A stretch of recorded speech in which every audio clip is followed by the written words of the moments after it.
I'm not sure about this video, babe. Hold on, babe. Hold on. Hold on. We're already rolling. Oh, all right, that's better. There you go. That's better. Okay.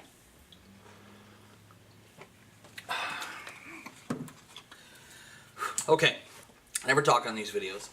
I'm usually behind the control of the DJI, and the video is usually filmed with music and drone photography or video. But I've been getting a lot of questions and comments on both my Instagram feed and my YouTube channel. So I decided that it would be fun to do a little question and answer forum where I can answer some of those questions that have been asked from me, and even invite you to ask me more questions in the comments of the YouTube channel that we have up. So my wife and drone co-pilot has some questions she's going to start asking me, and I will answer them to the best of my ability. Again, please feel free to reach out and ask me any questions you'd like in the comments. I will definitely answer them as soon as I get them. So without further ado, here we go. Okay, so I have 10 questions.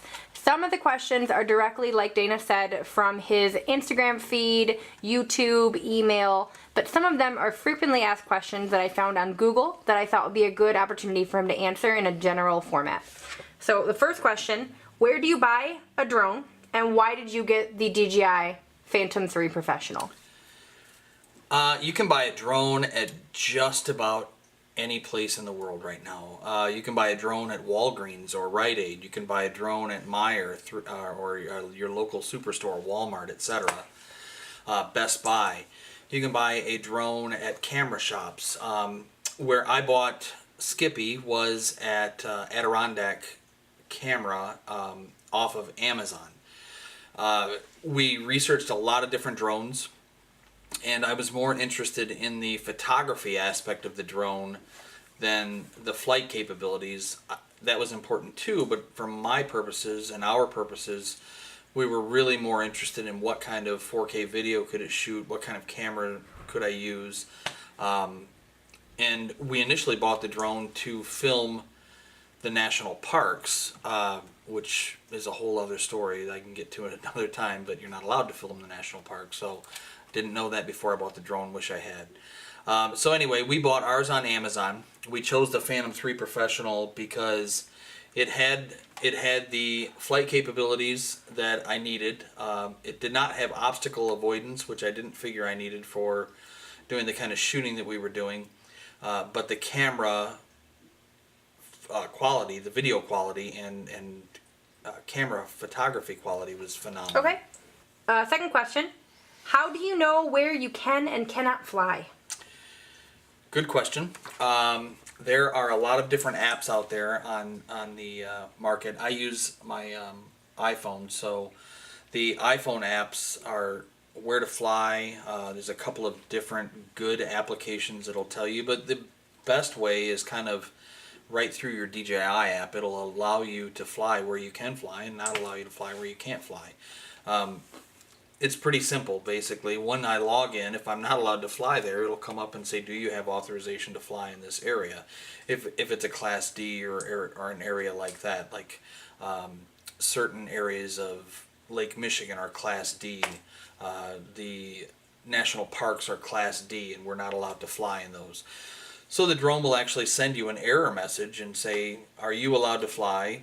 And if you are allowed to fly, please check yes or no, etc., etc. So you have to click off on those. If you're near an airport or something that is going to put you in or other people in danger, it will not allow you to fly at all. It won't take off. It won't start. It just sits there idly like a good bookend or a boat anchor. So it won't allow you to fly if it's going to put other people at risk. Just use common sense. Know the rules of flying, which are you can't fly above crowds, you can't fly in major cities, you can't fly near airports, you can't fly at night, got to keep it under 400 feet and keep it within line of sight. It's pretty basic common sense. Happy you just mentioned the last thing.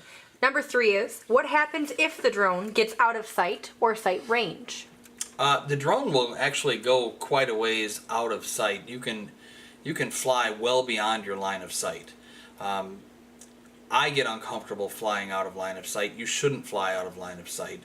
But if you lose connection with the drone, it immediately initiates the return to home sequence and comes back to where it took off from, which is all well and good if you make sure you set the parameters correctly. For instance, if you were in a return to home setting and the drone decided to return to home at 40 feet, it's likely that you could run right into a tree, which I've heard a lot of people do before. So if you get out of sight and it breaks connection with the remote control, it initiates a return to home sequence and comes right back to where it took off. Gotcha. Okay, so number 4, from unboxing to first flight, how long did it take you to get comfortable flying? That's a loaded question. It took too damn long. Unboxing was one of the most frustrating things, period. Just know that if you get a DJI Phantom, whatever, Inspire, when you unbox it, you're going to have firmware issues, and then the firmwares have to be updated and all of that stuff. And being a kid that I am, I wanted to play with it right away. So I got it. I actually, when I found that the Amazon package arrived, I took off from what I was doing right then and there, drove immediately home, breaking the speed limit to get home and get my drone. It was my daughter's birthday, in fact, and we stopped celebrating so I could go home and get the drone. I was that excited about it. She was okay with it. And she was okay with it, but we spent the next about 3 hours trying to get the thing to launch. It wouldn't launch because I had to update the firmware. Couldn't figure out how to update the firmware. Once I did figure it out, it was now close to dark, and my launching took place in a parking lot right outside my door, where I could just see what it would do. So realistically, unboxing to the point where I could fly took right around 5 hours, with firmware updating, charging the batteries, and all of that stuff. Then to the point where I'm comfortable, I still have points where I'm uncomfortable. There's a lot of times where I'm timid about flying in certain situations because I don't want anything to happen to it, because quite frankly it's expensive. Okay. Number 6, what drones need to be registered? Pretty much any DJI drone needs to be registered. I want to say there is a rule out there on the books, and I want to say if it weighs over a half a pound or something like that, it has to be registered. And I believe that's the accurate number. I'd have to actually look that up, but I think it's half a pound. It is half a pound? Go ahead and read it. As per the latest guidelines issued by the FAA, all drones weighing between 0.55 to 55 pounds are to be registered online. The drones above 55 pounds are considered under the aircraft registry process. So, to answer your question, all drones at 0.55 or half a pound should be registered. Okay. Number 7, how can you use a drone for business? What steps must you take? You got to get a drone commercial license, which is offered through the FAA. There's a billion different courses that you can take, but basically it's a commercial drone license, we'll call it that, just a commercial drone license. The test costs about $150 to take. It is rigorous, extremely difficult, and there's various online courses that you can take to prepare you for the test. Those cost around $150 too, but well worth it, because if you fail the $150 test, you're just shooting $150 out the window. So to get ready to fly commercially, you have to have a commercial drone pilot license. You also should have insurance to fly commercially. You can buy insurance from a lot of different places, but you're insuring not only the drone, but the property that might be impacted by the drone. And you can buy drone insurance by the day, or you can buy it by the year, you can buy it by the flight, there's a lot of different ways you can buy drone insurance. So that's kind of cool. The ways that you can make money are almost endless at this point. I've heard of real estate property inspections. I've heard of real estate videography for selling a home. I've heard of doing land surveying, bridge surveying, bridge inspections. I've seen people do factory inspections with drones. So there's a lot of different ways. The national wildlife associations are using drones and things like that to inspect forestry and all kinds of other areas. I've even heard of some firefighting units using drones to learn how to better impact forest fires and things like that. So just the ways to make money are almost immeasurable. Okay. So this is a question that I feel we've had people ask before. Why did we call our DJI Phantom 3 Professional Skippy? We basically, I got the drone, and my wife likes to name everything. She names everything. To the point where it's almost amusing. She'll pick up a piece of thread and call it Henry and hand it to me. So I expected that we would have to name the drone, and I didn't have a good name for it at the moment. And I unboxed it, and she said, well, what are we going to name it? And I said, I don't know. And she said, well, how about Skippy? And I laughed, and I said, it sounds perfect. So he's been Skippy ever since, and yes, I did refer to it as him. How is the drone controlled? Good question. The drone is controlled by, you can use a couple of different apps. I use the DJI app. There are other apps out there, and honestly, I'm not comfortable enough with those other apps to speak to them. But you have a remote control like this, and you have the DJI Go app on your phone. I don't know if you can see that.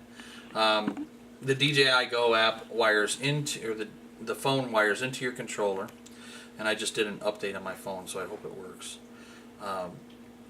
But you click on equipment, click on camera.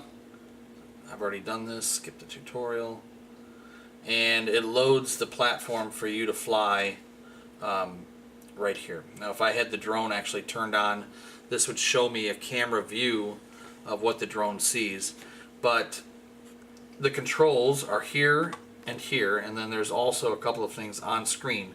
This is takeoff, this is return to home, and then this is your map and that sort of thing. It's all controlled by GPS. It's very cool. This tells you how many satellites, etc., etc. If you're at this point, hopefully you've already researched all of that stuff and you know what every one of these little things mean, but there's a ton of information on your phone screen. Quick funny story. I heard of a guy that was flying his drone out over the ocean, and he was getting some glare off of his phone, which you can buy a glare protector for your phone.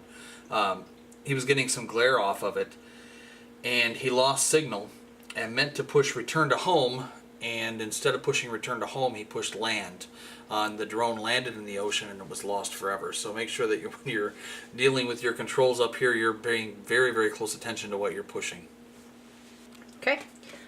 Next question is a camera mandatory with the drone? It is not mandatory, but it was the purpose for me getting a drone. It's like driving a car with no stereo almost. You know, you just kind of have to. If you're playing around with it to learn the controls, that's one thing. But if you're going to use a drone for any purpose at all, the camera's, it's kind of important. It's kind of important. The better the camera, the better the visuals, the better. And you're really missing out on a lot of the enjoyment of having a drone if you don't have a good solid camera on it. Do all drones come with cameras? They do not. There's a lot of different platforms out there. Again, you can buy drones that are fitted up for the GoPro. You can buy drones that have their own camera. You can buy drones that you can put a different set of cameras on. DJI integrates the camera, the gimbal, and the drone all into one package, which makes it really nice, or at least the Phantom series does. Okay. Last and final question. How hard would you say the drone is to operate? It's funny, my first drone, I wanted to get into being a drone pilot, so we bought a $35 drone that I could hold in my hand. And I got it so that I could practice flying a drone. So we had this little drone, and I'm flying it with my phone using the gyroscope functions and all of that stuff. It had a camera on it, so I was really cool. I had my little $35 drone. flying it all around the house. Finally got to the point where I was really good at flying the thing. By the way, I crashed it and landed it into a glass of Oberon beer. I think it's a good cue to take a sip of your beer. So it was pretty funny. All I could see were the LED lights bubbling from the glass of the beer. I threw it in a bag of rice, by the way, and it was fine. Anyway, that drone was so much harder to fly than the drone that I have now. The difference is, if you drop your drone in a glass of beer, with a professional drone like this, you're losing a lot more than $35. So, and that would be a pretty darn big glass of beer. I'd love to try that. Anyway, you don't want to drop your drone in any liquid at all. You don't want to crash your drone, which I have crashed the drone several times. You're going to crash your drone. So you want to be careful with it. You want to be as expert as you can and try not to put yourself into situations where you've crashed. Incidentally, both times that I've crashed were because I was being overconfident and did some stupid showboating that I shouldn't have done. So. That concludes the questions. All right. Well, thank you very much for watching. I'm sure that I'll edit a bunch of this stuff out. Maybe there'll be outtakes. Maybe there won't be. I don't know. And I hope to put some video into this. By the way, my wife's and I have started a blog called beerbelliedtravelers.com. Please go check that blog out. It's full of a lot of really cool stuff. It's got some tips on the national parks. It's got some drone video, drone photos. It's got a lot of beer reviews, food reviews, basically our life in a nutshell and a blog. So go check that out. It's pretty awesome. And don't forget to hit like and subscribe. Thank you. Hey babe, are we gonna go and edit the video? Yeah. Hey, did you take my beer? No.